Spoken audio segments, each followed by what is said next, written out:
Good morning छात्रों। आज आप सभी का स्वागत है श्री गोपी श्याम इंटर कॉलेज की ऑनलाइन क्लासेस में। बेटा आज साइंस का एक लेक्चर होना है। साइंस के लेक्चर में कुछ बातें हैं जो स्पेशल भी हैं और थोड़ी कॉमन भी हैं, वो आपको बताई जाएंगी। जैसा कि आप जानते हैं पिछले वीडियो जो पिछला लेक्चर था उसमें मैंने आपको बताया था धातु, अधातु और धातुओं के गुण, अधातुओं के गुण। केवल और केवल बात भौतिक गुणों की हो रही है। किसकी बात हो रही है? भौतिक गुणों की।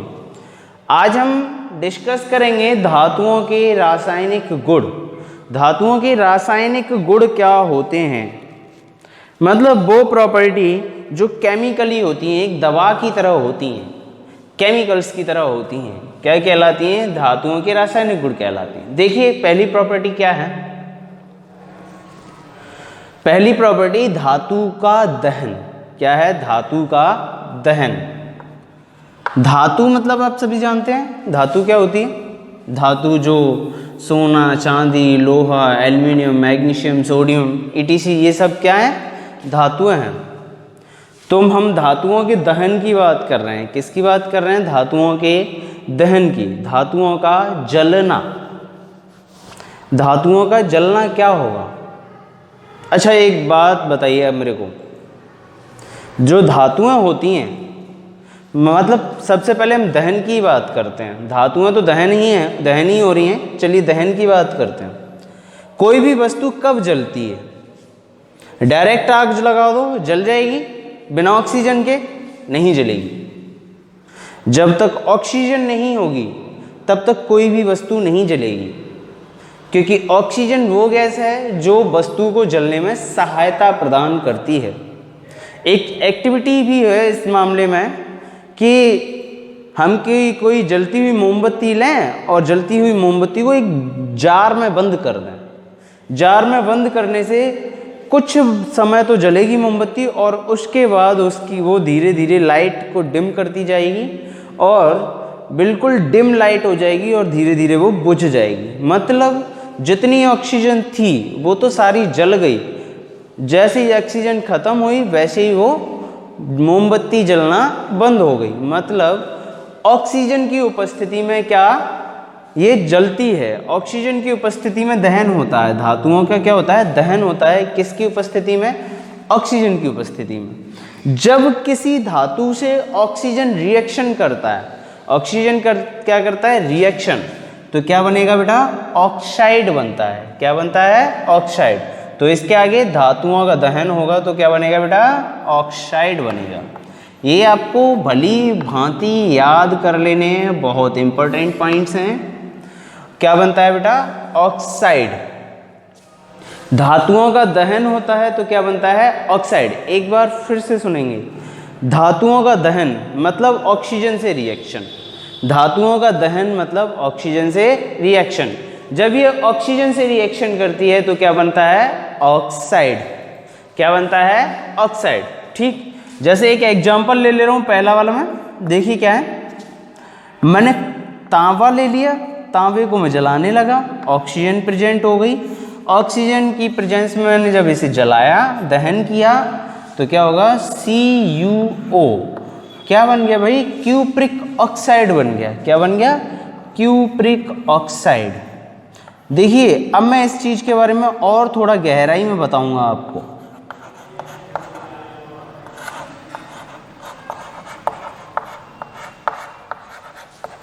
क्या बन गया बेटा? Cupric oxide. इसके बारे में और थोड़ा अंदर ले जाके बात करते हैं। धातुएं तीन प्रकार की होती हैं। धातुएं तीन प्रकार की होती हैं। एक तो वो जो ज़्यादा अभिक्रियाशील होती हैं, और एक वो जो मध्यम अभिक्रियाशील होती हैं, और एक वो जो बहुत धीरे अभिक्रिया करती हैं, बहुत कम कर पाती हैं ऐसी अभिक्रियाएं। मतलब वो क्या कर पाती हैं? बहुत कम। धातुएं कितने प्रकार की होती हैं? तीन। ठीक, हम उच्च वाली बात करते हैं। जो धातुएं उच्च अभिक्रियाशीलता रखती हैं वो तुरंत अभिक्रिया कर देती हैं और जलने लगती हैं। जैसे बात करते हैं मैग्नीशियम की। मैग्नीशियम को जैसे ही आप आग के संपर्क में ले जाओगे वो बिल्कुल जल जाएगी, राख हो जाएगी, खाक हो जाएगी, उसका कुछ नहीं बचने वाला। ठीक, अब हम बात करते हैं थोड़ा, जैसे कि बात करें सोने की, चांदी की इत्यादि की, सोना, चांदी, लोहा, इसकी बात करें तो देखेंगे आपने सुना भी होगा अपने कानों से कि सोना होता है, सोने का क्या होता है, पानी होता है, सोने को पानी चढ़वा लो जा पे। सोने का क्या होता है बेटा, पानी। चांदी का भी पानी होता है। तो कुछ धातुएं बिल्कुल जल जाती हैं, राख हो जाती हैं, और कुछ धातुएं जलने के बाद लिक्विड में चेंज हो जाती हैं। कुछ धातुएं किस में चेंज हो जाती हैं, लिक्विड में। तो वहीं कुछ धातुएं जलती ही नहीं हैं, जलती हैं लेकिन एक परत बना लेती हैं। क्या बना लेती हैं, परत। जैसे कि हम बात करते हैं कॉपर की। किसकी बात करते हैं, कॉपर की।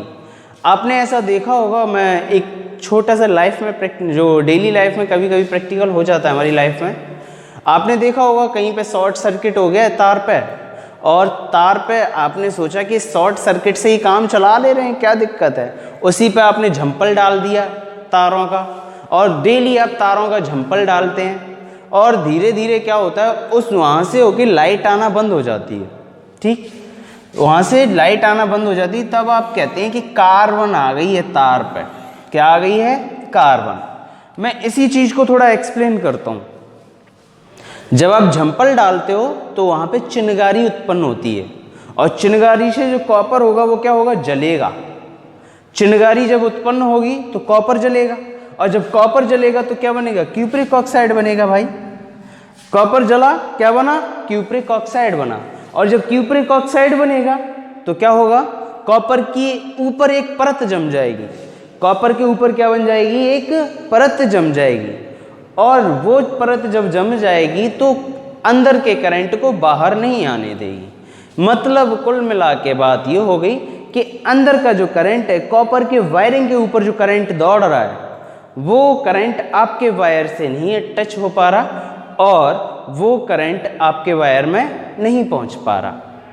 मतलब क्या, जिसे आप कार्बन कहते हो, तार पे लगी हुई ये कार्बन है, वो वास्तविकता में क्या होता है, ऑक्साइड होता है, और उस जगह पे वो जल गई होती है। उस जगह पे जो वायरिंग होती है वो क्या हो गई होती है, जल गई होती है। ऐसे और भी कई सारे उदाहरण हैं।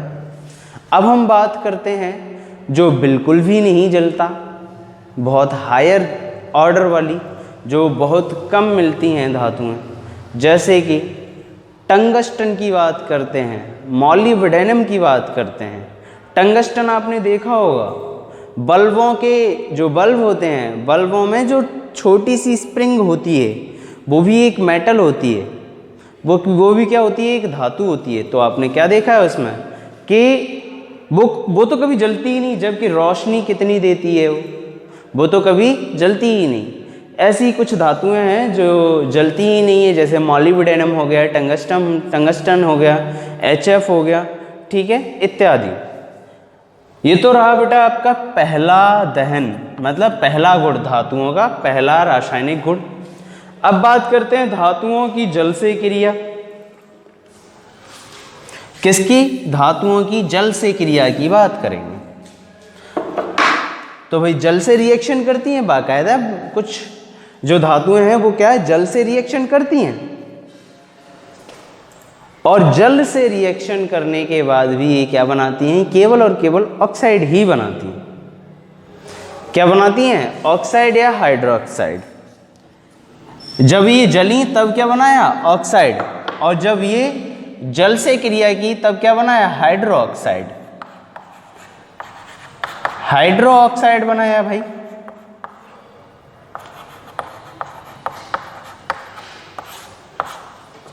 मतलब धातुएं जल से क्रिया करती हैं तो क्या बनाती हैं, हाइड्रोक्साइड बनाती हैं। जल से क्रिया करती हैं तो हाइड्रोक्साइड बनाती हैं। लेकिन कुछ कुछ बातें ऐसी भी हैं जो बाकी अच्छी हैं, जो जिनके बारे में आप सर्च करते रहते हैं और कभी भी आंसर नहीं मिला होगा। जैसे सोडियम को अगर पानी में रख दो वो तुरंत जल जाता है, आग लग जाती है सोडियम में। आपने ऐसा सुना भी होगा कि सोडियम को हमने क्या एकदम पानी में डाल दिया, पानी में डालते ही वो जल गया। इसीलिए सोडियम काय में रखा जाता है, मिट्टी के तेल मतलब केरोसिन ऑयल में रखा जाता है।